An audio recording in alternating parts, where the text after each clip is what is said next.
அப்போ வரலாம் வரலாம். இன்னும் அடிக்கடி துபாய் போயிட்டு வர்றீங்க? ஏங்க நீங்கள் டெல்லி ஆக்ரான்னு சுற்றும்போது நான் துபாய் போகக்கூடாது.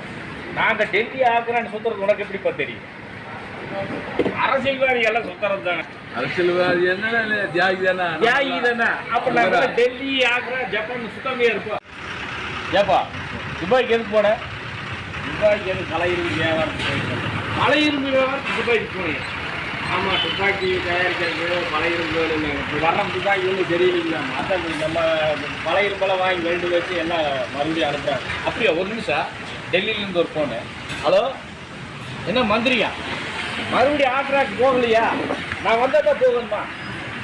டெல்லியில் எப்படி கூப்பிட்றா? அப்படியே ஆமாம், போயிட்டு வந்துட்டா உனக்கு பிச்சை எடுக்கலாம். போய் எடு. யார் வேண்டாம்னு சொன்னாங்க? நான் என்ன உனக்கு பிச்சை எடுக்க வேண்டாம்னு சொன்னேன். ஏன்னா டெல்லியில் மந்திரி கூப்பிட்றாங்கிற நம்மளை பார்த்து டெல்லி போயிட்டு வரேன்.